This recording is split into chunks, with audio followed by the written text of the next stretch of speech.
Awareness. Great morning. Great morning. Good morning, Bo. Good morning, man.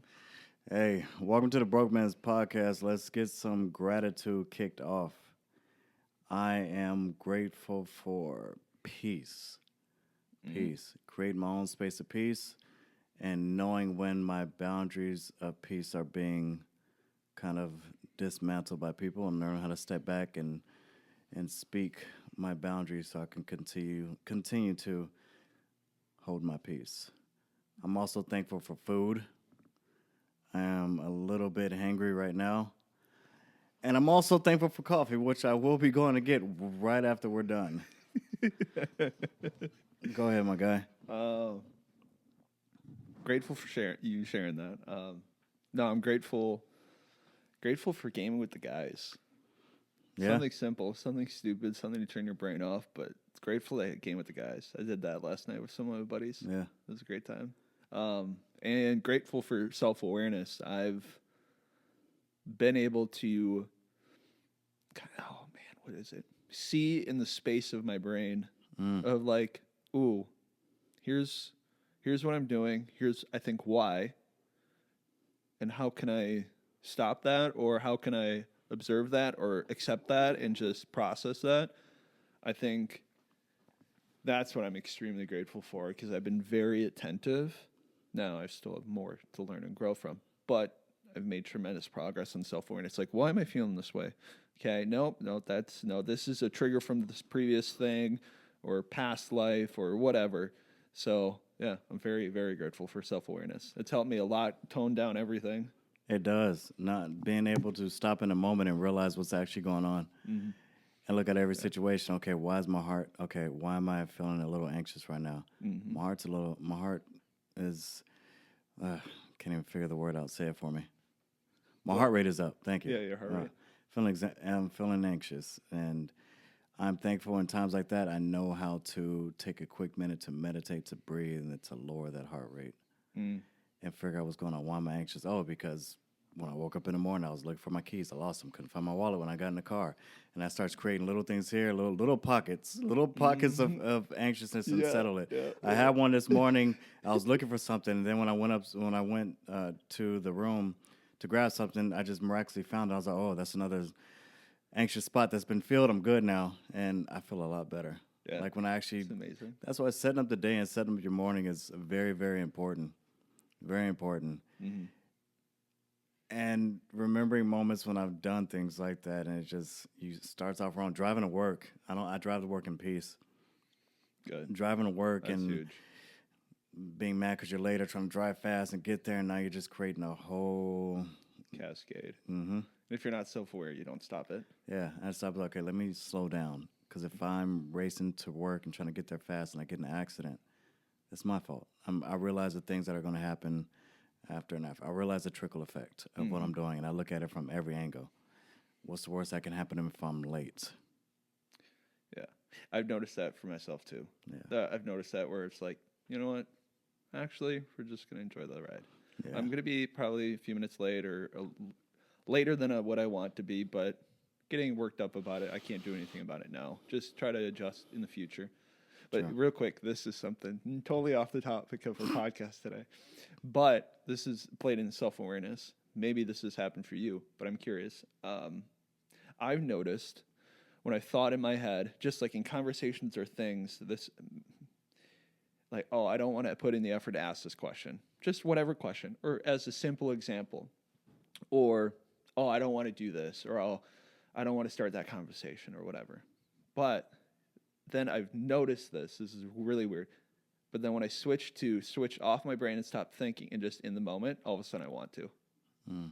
It's kind of like you're in your head, but then when you become present, for me anyway, I'm like, I want to do it. Like, ask that conversation or ask that question. Okay. There's been a few conversations with people outside in other parts of my life. I'm like, oh, I don't want to ask this question.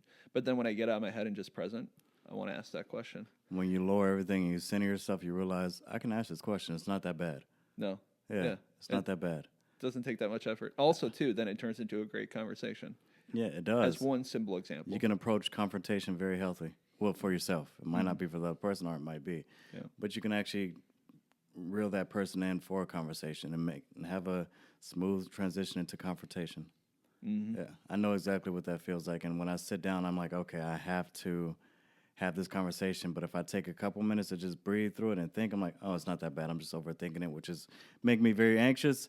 Now my heart rate's up again. So I track those things. So yeah, you're absolutely right. But let's get into this episode of the podcast. Yeah. We're going to talk about artificial intelligence, AI. And today we are going to talk about the positive parts of AI. Me personally, I am 75% against AI. I'm 25% with AI, but that's not what the podcast is about today. That podcast debate will be coming. I'm excited for that. It will be coming soon, but today we're going to talk about the positive aspects from somebody that's really knowledgeable about AI. And so I am very interested to hear some of your answers, but we're going to start off with, when were you aware of AI? Yeah, let me preface though, I'm very much layman's terms, artificial intelligence, so not, machine learning scientist or data scientist or computer scientist. Just, I know enough to be dangerous and actually share about it, because in my other job, I need to know this kind of stuff. Yeah. We both know. Yeah. But what the question was... So what aspect of artificial intelligence are we getting at when you said that? Because that was very interesting what you said. I think in general, at very high level, there's specific artificial intelligence in like subsets. Okay. But it's one term to encompass a lot of things. So it's very high level. Just speaking high level, very layman's terms of why I think artificial intelligence is good and the benefits of it and how fast it's improving, how fast technology is improving, and where life is going to be for us in the next 3, 5, 10 years plus at least. So, yeah. Okay. At what age did you realize AI can be very useful to mankind? I don't think it was like an age, but I think it was my development through the career that I'm in now, and doing constant research of like, okay, what's coming out, what companies are doing what things, and it was just like unintentional gravity towards artificial intelligence. So I think it's just been an evolution over the past couple of years, especially after I graduated from college. I think that's when it really kicked off, because then I started doing a lot more research and figuring things out. Okay. But it's really evolved to like the past 2, 3 actually, to narrow it down. All right. What exactly is AI?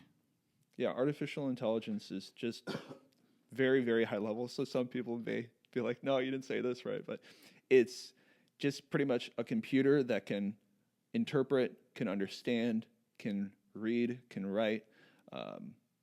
Think of it as virtual intelligence of a human. We can understand things, we can translate things, we can write things, we can create things. Artificial intelligence, very, very basic, is just a virtual intelligence that can understand things and learn and improve. But that's very high level.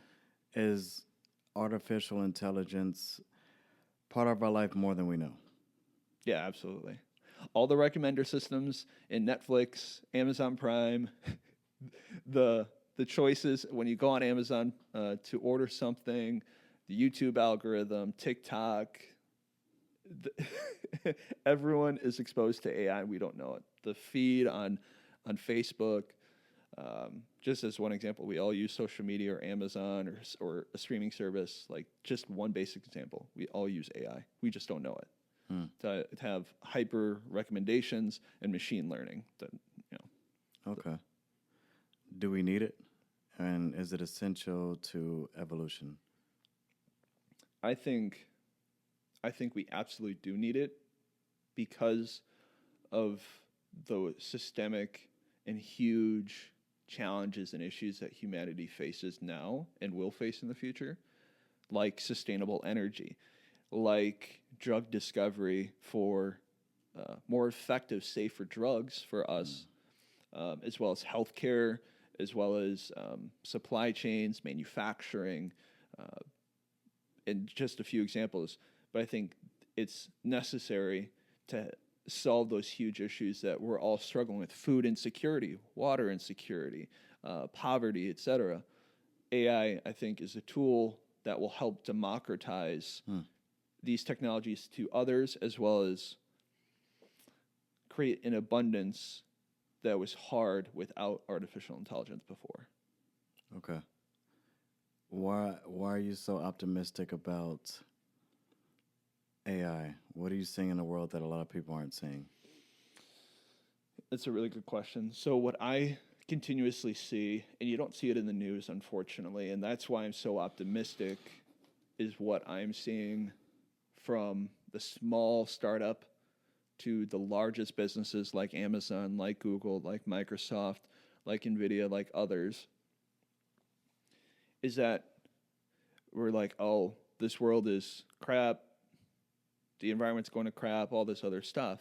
Isn't it always going to crap in all the world? Yeah. It's always going to crap. I mean, it's always going to crap. But there are amazing people all over the globe that have started companies for missions to improve portions of the economy, right? Okay. Like, for example, there's a company that helps make biology easier to engineer.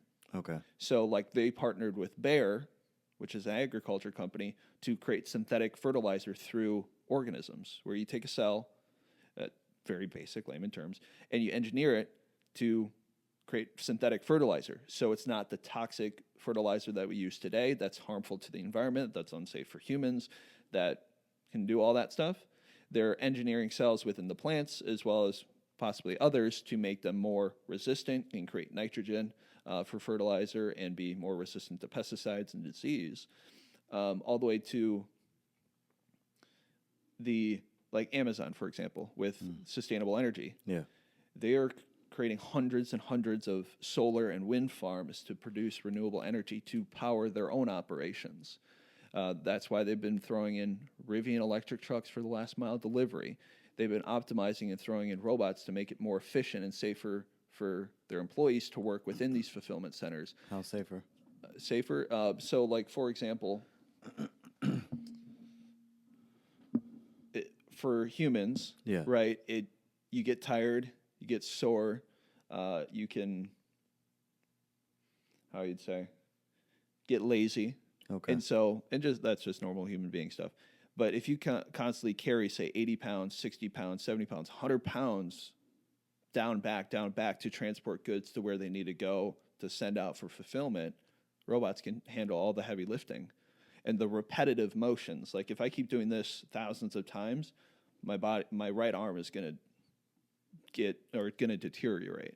And so what happens is, let's take the repetitive, dangerous, menial tasks and automate that so you can increase efficiency, and then humans can stop doing that kind of intensive work on a consistent basis that it puts wear and tear on the body. We've seen that in construction, we've seen that in others. We're going to have a great debate. I'm sorry to interrupt you. When we have that AI debate, we're going to have a great debate. Yeah. Oh my gosh, I love you, but yeah, we're going to. Love you too, I love you, brother, but yeah, we're going to have it's going to be fun. It will be. Yeah. But it allows humans to be more creative. It allows people to upskill versus just manual labor. Okay, let's train you how to maintain and fix the robots and do all these other things. So jobs are created. So jobs are created. Okay. Yeah. Thank you. Yeah, jobs are created. So, like, reading Amazon's blogs, they have created many more jobs because of robots now, because you need maintenance techs, you need people to create the robots, engineer the robots, workflow planning, all these other job titles that I'm missing are created because they have robots in the factory floor, okay, in the fulfillment floor. What the other, back to your original question, there are amazing people doing amazing work to try to make more sustainable raw materials for steel or buildings, making buildings more sustainable and energy efficient. Teslas with their supercharging network and electric vehicles and battery storage. Just, I can go on, but seeing the great work that companies are doing on the drug discovery side, the food insecurity side, like vertical farming. Okay. I'm jumping all over the place. No, please. I'm not very familiar with vertical farming. So vertical farming, very basic terms, is it's in like a greenhouse, but you can make it vertical. It's not over expansive farmland. So you can do what in 1 acre, multiple times than 1 acre of vertical farming, you can produce much more than a typical farm of greater acreage to get the same yield, if that makes sense. So you can take up less land and produce more food using less water in 1 acre using vertical farming and greenhouses than you can do entire farmlands.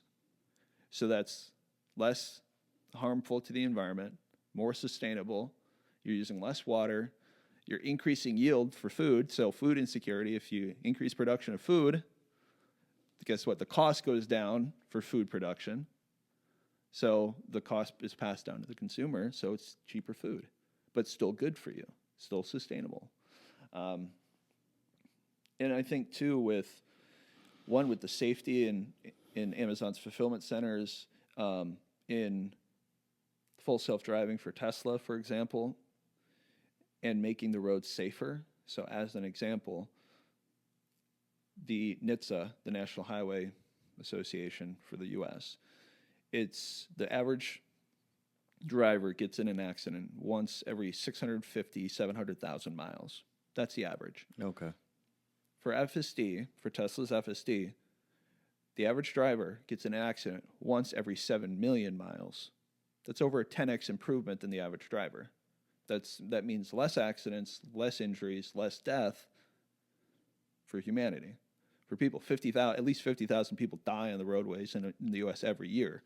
So imagine robots driving us, for example, and they don't get tired, they don't get distracted. You just train them on a bunch of data, train them for all these different use cases that we encounter in the real world. They learn it, then they can handle it. And so these are just a handful of examples that I constantly see that make me optimistic versus many people like, oh, the world's going to crap, this is going to crap. Like, there's amazing people innovating and doing great things. Yes, they're companies, yes, they're trying to make money, but they're doing great things and mission-driven to help make build a better world for us, for our children, our grandchildren, and beyond. And it's innovating at a very rapid rate, accelerated rate. It's insane how fast progress is being made. But yeah, I'll stop there for a sec to. No, you can stop there. I'm just biting my tongue. You stop there. Bite your tongue. No. It's okay. Yeah, it's a tough one for me. So I can't wait till we have that debate. We go back and forth. I see the greatness in it. I do, and I usually look at all. I can see all of it within my own head too. So I look at all perspectives on it. So we're gonna skip to this question. Yeah. How is AI trained, and how is it used?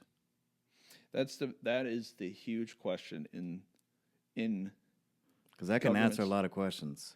Yeah, and so that's a huge discussion in governments around the world, in organizations, in companies, in all over. So it's a very important question on the importance of safety.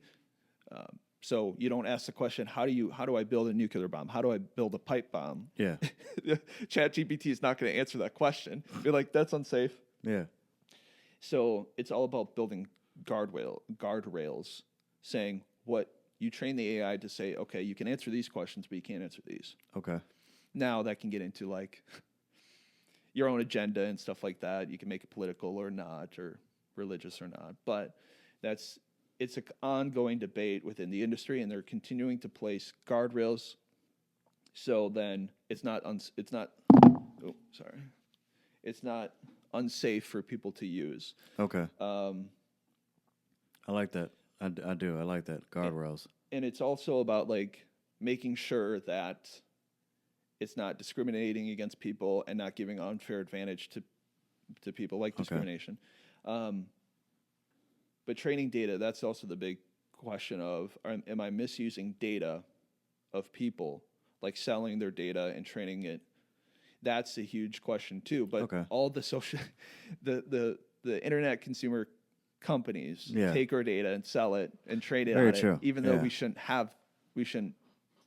be doing that. Yeah. But with the guardrails and with the governance of who can see what data, of when you can access it, at what times, can the AI see the governance or can see the data?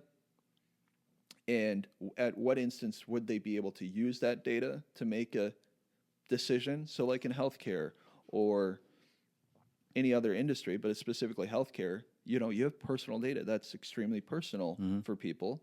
You have personal PII or social security numbers, date of births, everything, right? So how do you train the data to see, or the AI to see only certain amounts of data, if that makes sense? Okay. So you can train all that and then put the guardrails and say only these people with this specific clearance or permissions or whatever can see that data, but also use the AI in that subsect or that scenario or in this example. So long story short, organizations and people are thinking very deeply about safety and how do we make it equitable for everyone and make sure it benefits everyone and make sure it's safe. But the thing is too, and the question that I hear, the debate that I've heard in the industry, in the world is, let's pause AI. Why do we use this? Let's stop this. It can get unsafe. It can turn into Terminator or whatever.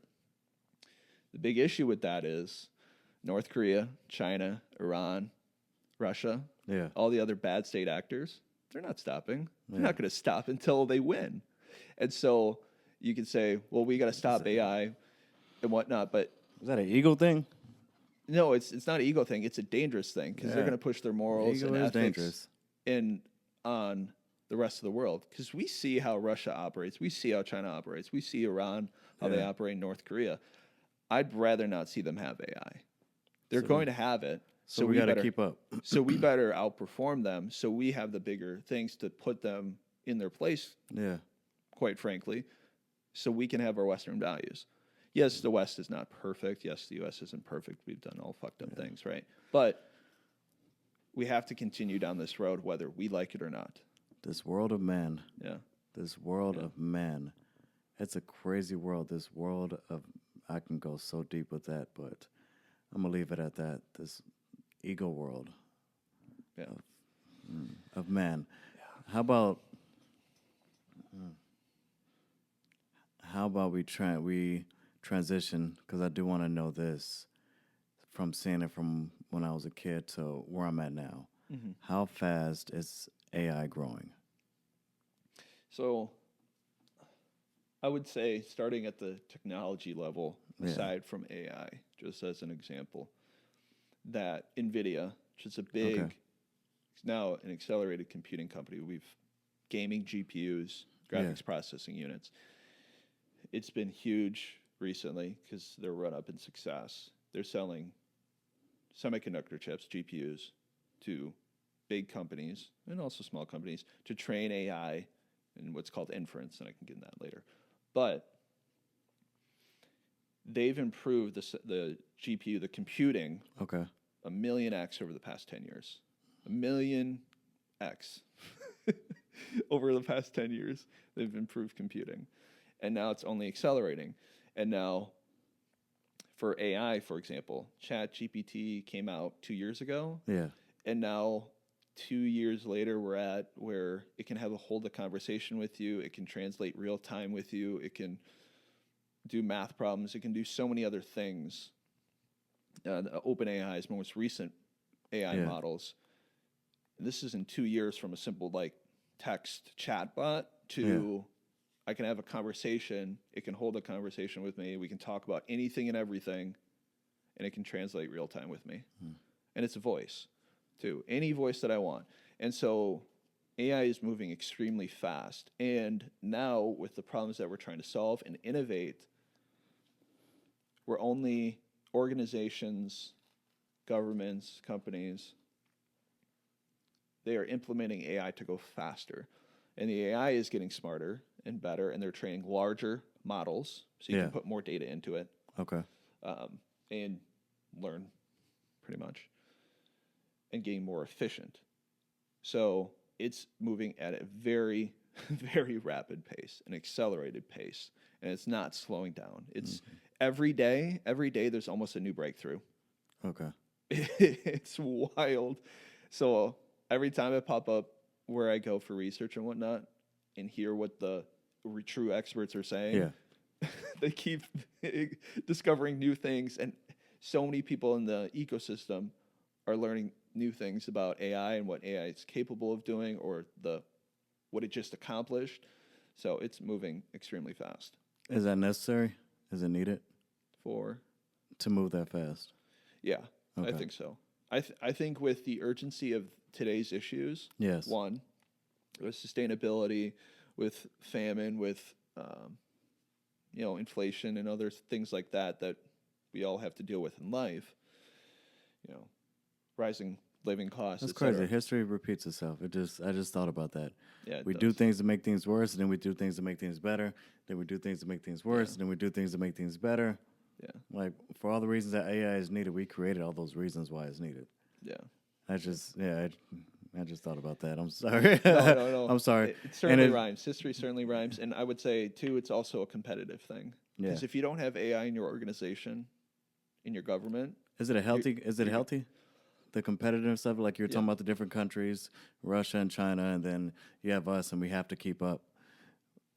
Yeah. I can't wait to have that debate. It's not even a debate. Sorry to interrupt you. Oh, no. Not even a debate, just to have that conversation, that part of the conversation with you.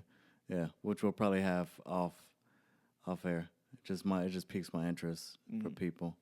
Yeah, I mean, it can get certainly dangerous competition or egotistical or prideful competition, especially on the global stage. Yeah, that's not a good competition because, I mean, we can do a laundry list of all the things that those countries I listed off that were terrible. We should be doing. But with like companies, you got to stay competitive. If your company's not going to use AI, someone else is going to use it to lower their costs, increase efficiency, increase safety for their employees, grow faster. Also, this is one big thing that I really love that many people don't know, is that artificial intelligence helps with route optimization. For example, basic things. So supply chain, logistics. Okay. What's the most efficient way to get to your house to deliver the package? So that means lower emissions, lower gas, less clogged up roadways. Okay. Faster delivery for you. So AI is helping with so many ways to optimize to make things energy efficient, use less time, resources, manpower, etc. That's another big thing that AI is helping with, innovating at every portion of the downstream effect, from raw material to helping us get final organized product delivery. Yeah. Okay, I like that. Yeah. What can you say to those that are very pessimistic about artificial intelligence?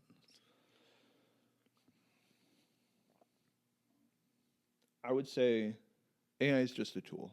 Okay. It's merely a tool to be picked up and wielded. Just like anything, the phone. I mean, terrorists use phones to commit terror acts. I mean, at the end of the day, that's very true. That's what happens. Yeah. Or most recently, P. Diddy. I mean, it's a phone. You did not bring P. Diddy up on my podcast, man. No, man. Go ahead, bro. Yeah. No, it's merely a tool. Yes, we've seen Terminator. Yes, we've seen The Matrix. Yes, we've seen all these things. I, Robot. Yeah, I, Robot. That was actually a pretty good movie. With Will Smith, right? Yeah. Yeah, that was a great movie. Yeah. And that is a concern. What was that movie with Shia LaBeouf? Transformers? No. It's called Eagle Eye. Eagle Eye, yeah. That was a good movie. That was a good one, too. That was a good movie. Yeah, sorry. I'm going down memory lane with those. Oh, no worries. I still have those movies somewhere here in my house. Oh, really? Yeah, of course. Absolutely. They're good movies. They are great movies. It's strictly a tool to be wielded, and we have to make sure that it's wielded in a... All right, Terminator, we're back.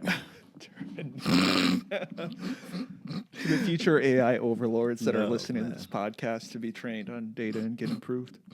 No, I do. I like what you were saying earlier. Some of it I did. I'm anxious. Not anxious. What am I doing? I'm excited actually to have the debate. When not even debate, the hard conversation when it comes to AI. And for me, who feels I'm here about it and whatnot. But I do see the good in it. I use my phone. I like the recommendations that come up on YouTube because of my algorithm, AI. Mm. And when I'm searching for things, when I need something from Amazon or any of the other places and streaming services, AI. And so I'm very aware of it. And yeah, I can't just say, oh my God, I hate AI. Nope, not possible. It's not possible.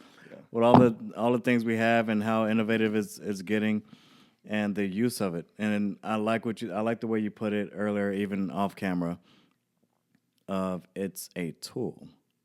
It's a tool. It's a good tool. Mm-hmm. It could be used. Yep. So yeah, I'm all for that part. I'm not 100% against everything because obviously we use it. Obviously we need it. Yeah, absolutely. Well, and I think the biggest thing that I just see the use cases that AI is actually making a true impact on the world. Yeah. Like we've already gone over. Like that's real impact on the world, not just I get a better recommendation for what YouTube video I want to watch today. Yeah. I mean, that's great, but small scale. It doesn't matter, really. And I think like knowing another company. Hello. Good morning. I am so sorry. Please continue. But like one of the things that touches all of us is healthcare at some point. Okay. At some point, a loved one is going in the hospital, going in a clinic, or ourselves. Hopefully, a speedy recovery. And the healthcare system, crap in the U.S. We all know that. We all know it's crap. We do know that. We do know that. There's a company that helps run. They help operate 21% of the hospital beds in the U.S. Yeah. They work with a ton of massive healthcare companies. They help run things more efficiently, their platforms helped lower sepsis deaths at Tampa General Hospital. And it saves lives. AI is starting to save lives. Like, it's amazing. It could get me emotional because it's so important. It's so meaningful. Like, it's a tool to be used to take burdens and all this admin stuff and stress off the backs of our nurses, our doctors, our healthcare providers, or healthcare people that are doing great work. They're just overwhelmed. Yes. They're not evil people. They're not lazy people. They're just overworked. And that's a big issue now. People are dropping out like flies in the healthcare system because it's stressful. It's extremely stressful. And so with AI, that automates a ton of tasks that can be lifted off, and then they can breathe, they can focus. Yeah, and provide great care, but also be proactive. Like, oh, they're showing the AI showed this patient showing early signs of this. Mm-hmm. Okay, here's what we need to do. Rather than reacting when that person, goes into shock or whatever. Yes. So you're proactive, so you're saving a life possibly, and you're saving increased costs and whatnot, getting them closer or getting them out of the hospital and back home sooner. Okay. And so there's the same company, the UK uses the entire UK's national health system, the NHS, is run on this company's platform. So they've lowered waiting times, lowered cancellations for surgeries, and has taken the mental and administrative burden off providers. That means better care for all of us if we were to go to the UK. Like the entire UK health system is run on their platform. Okay. And so I think that's a big thing to help maybe ease the pain of like, oh, AI is just a recommender system. I'm not saying you're saying that. But like the concern of others, which is very valid, of, oh, it could be used for evil. But right now, as we speak, it's doing amazing things to save lives, save money, save time, increase productivity for all of us to do other things that calls to us, our creativity, our service to others, our leisure. Everything can be used for evil. A lot of things can be used for evil. Yeah. Yeah, there's a pros and cons to everything, which is a good thing. We need those sides of it. Absolutely. Yeah, you said something earlier about how you see AI, and you recognize the dangers of it and whatnot. You spoke about that so people don't get it confused on what you are speaking of. You want to bring light to that? Oh, the Yeah. being a tool, or what was it? Being a tool and you're not the scientist, or you're not. Do you remember? Oh yeah. Go for it. Yeah. Yeah, I'm certainly not an expert machine learning scientist, data scientist, computer scientist, AI expert. I'm just someone that has done a lot of research and know enough to be dangerous to at least commentate on this topic and just share what I've been seeing. It's really just sharing what I've been seeing and in over the past couple of years and what I see the world, what I think, in my opinion, I could be wrong, what I see the world going to, and want to share that optimism of, I wouldn't be surprised, I'll put it out there, probably within the next 50 years, 30 years probably, we're going to enter an age of hyperabundance where so like I said, AI helps, and technology, not just AI, but just technology in general. Both those two are innovating at every level, raw material to the suppliers, all that stuff to a finished product, right? Like a solar panel or our shirt or whatever. Every part of that chain is getting innovated and improved on with technology and AI, make it more sustainable, increase production, lower costs, etc., right? Now, with sustainable energy, wind, solar, nuclear, small modular nuclear reactors that are actually super safe and modular, and you can power cities for a long time. It's the cleanest energy out there, nuclear. And now the sun, unlimited energy. Now we just need to create solar panels, and those are going up like crazy. And the efficiencies of capturing that energy is increasing, and the lower costs and higher efficiency to implement and build those things are going down as well. And battery costs for electric vehicles are going down. And so what my point is that eventually we're going to get to a point where we have so much energy, it's going to be like near zero. Now, aside from World War III or someone, government or someone trying to hoard everything, that's a different thing. But same with food. Like Netherlands, for example, I touched on vertical farming. They're the second largest agricultural exporter behind the U.S. in the world. Netherlands. That's a country smaller than Maryland. But they use vertical farming, technology, cellular engineering for foods, and AI to grow the foods and monitor the plants to target water at them when they need it, so less water usage, increase crop yields. So with food insecurity, we're all innovating on that end. So eventually, yes, there's some parts where people aren't getting fed around the globe, and that sucks, and we need to do better. So food, we got energy, water. I mean, we have desalination plants. This whole concern of water scarcity, water wars, or anything like that, not a thing. That's not going to be a thing. Now, in certain parts of globes, yes, because of conflict or the lack of getting the water to that person. Yes. Absolutely. But we don't have a lack of water. We don't have a lack of water. We can desalinate, so take ocean water and translate it into, or transform it into drinkable water. Israel does that. Plenty of desalination plants. And so all these basic necessities and things that we rely on, the costs are going down, increasing efficiency, and expanding like crazy. So I'll put out to say that we're going to enter an age of hyperabundance. And with robotics, with like Tesla's Optimus Bot, eventually we're going to have a robot in our home doing chores, helping us out, doing menial tasks, cutting the grass, or something like that, that we can do other things with our time. Or like the Cybercab with Tesla. I love Tesla, as you can see.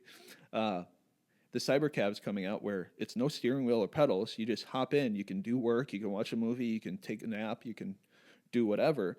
So you have how many hours of the day back in your pocket that you can do with whatever you want rather than just drive. Now, you can choose to drive, right? Like, I love driving. It's great. It's calming. It's relaxing. But how many more hours you get back for not driving and what you can do with that time? So all these things are lowering the cost dramatically. We're not seeing it as much right away now, but it is making an impact. Personally, a robot is not mowing my lawn or going to be in my house doing my dishes. I do my dishes. But in other parts, I thank you for explaining that. Yeah. A lot of that I wasn't aware of, especially with the ocean water and whatnot. Yeah. But yeah, thank you for sharing that. Yeah. I look forward to our next podcast that we're having about AI technology. We're going to continue this. This will not be our first one. No. We'll probably have more than 2 or 3. Talks about and updates and whatnot. So thank you. I appreciate you coming on this episode. Yeah, of course. Yeah, thank you for updating me on that. Thank you for informing me. I feel like I know a little bit more, and I'm a little bit more knowledgeable from speaking with you about this and letting you speak to me. So thank you. You're very welcome. Yeah, just wanted to share what I've been seeing, and you guys, the listeners and the watchers, and we can all do more research and dive into it. And try to understand it a little bit more so you can raise that optimism just a little bit, just to where you need it to be. So, It's as much as the world seems like it sucks right now. It always sucks. It always sucks. But yeah, go ahead. Sorry. But the world is much better. Yeah. There are companies, there are organizations and governments working their asses off to, yes, they make a profit, companies do, but also to benefit humanity and make things work more efficiently and safer and better for all of us. We just don't see it because the news feed, all that social media doesn't show it, but there is good out there, and that's why I'm so optimistic. Yeah, there's good, there's bad. I like to pay attention to good. I'm aware of the bad, but I like to pay attention to the good. Yeah, thank you for that, man. Yeah. Trying to give a positive message. Yeah.